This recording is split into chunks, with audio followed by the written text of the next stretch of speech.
আসসালামু আলাইকুম সবাইকে। আম, মনোনয়নপত্র বাতিল হচ্ছে। বিশেষ করে জামাতের মনোনয়নপত্র বিশেষ করে বেশি বাতিল হচ্ছে। তো এটা ধরেন আমি একটা এক্সাম্পল দিই। যখন আপনার এই যে বাতিল ঘোষণা করতেছে কোনো না কোনো সেলি ম্যাটার দেখায়া, হ্যাঁ, কারোর ক্ষেত্রে ঋণ খেলাপি, কারোর ক্ষেত্রে এই যে মানে ভোটার আইডি, তার যে ভোটার আইডি সেটা তাকে লিখতে হবে ওইখানে, মানে ভোটার আইডি না, মানে ভোটার আইডির এগেনস্টে যে তার ভোট নাম্বার পড়ছে সেটা লিখতে হবে। ছোট ছোট বিষয় আর কি, হ্যাঁ। তো এগুলোর কারণে অনেকেই বাদ পড়তেছে, বিশেষ করে জামাত।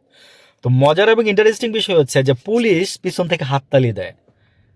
তো যখন নাকি মানে জামাতের কেউ আপনার এই যে ইয়া হচ্ছে, লিস্ট থেকে বাদ পড়তেছে, যদিও আপিল করার সুযোগ আছে অলরেডি। সে গতকালকে আপনার 42 জন না 43 জন আপনার আপিল করে ফেলছে এর মধ্যে, সব দল থেকে। তার মধ্যে ডাক্তার তাসিম যারা আছে, তার অভিযোগ এইটাই যে সে তার ওইখানে ওই যে ভোটার নাম্বারটা লাগবে, ঠিক আছে।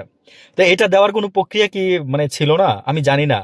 নির্বাচনের আর আছে কয়দিন? নির্বাচনের আর আছে মনে হয় সম্ভবত 33 দিন, 33 দিন 34 দিনের মতো মনে হয় নির্বাচনের। আর আরেকটু বেশি হবে, আছে। তো এর মধ্যে আপনার প্রচুর পরিমাণে, যেমন বিএনপির আপনার যে এখান থেকে যে আপনার যে মানে যে আসন থেকে যে লড়তেছে, তাদের মধ্যে তাদের প্রতিদ্বন্দ্বিতার কারণেই, মানে তাদের এক আসনেই দেখা যাচ্ছে যে আরেকজন, আরেক আসনে আরেকজন, এইভাবে থাকার কারণেই দেখা যাচ্ছে যে বিভিন্ন প্রবলেম ক্রিয়েট হচ্ছে এই বিএনপির ভিতরে।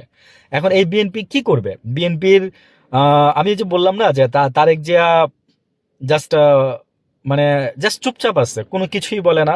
উনি বলছে যে উনি সেদিন একটা একটা ব্যঙ্গাত্মক কার্টুন ওনাকে নিয়ে কে যেন আঁকছে, উনি সেটাকে পোজ দিয়ে বলছে যে এই ধরনের চর্চা থাকা উচিত।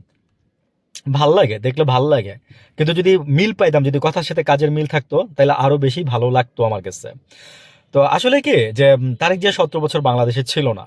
ওনার অনেক উনি অনেক কিছু জানে না। উনি হুইল চেয়ারে বসায়া ওনাকে প্লেনে তুলে দেওয়া হয়েছিল। এখানে ব্যান্ডেজ ছিল সাদা রঙের, আর হুইল চেয়ারে তুলে ওনাকে আধমরা অবস্থায় করে ওনাকে আপনার প্লেনে তুলে দেওয়া হয়েছে লন্ডন চলে যাওয়ার জন্য। তো সেখান থেকে উনি এসে এখন মনে করেন যে চুপচাপ আছে, কিছুই বলে না। আমি দেখি যে ওনার মা মারা গেছে 2 দিন আগে, সেটার জন্য উনি শোকাহত। তো ওই যে আমি বলছি যে দুইটা ব্যক্তির জন্য মানুষ এই যে বিএনপিকে পছন্দ করতো।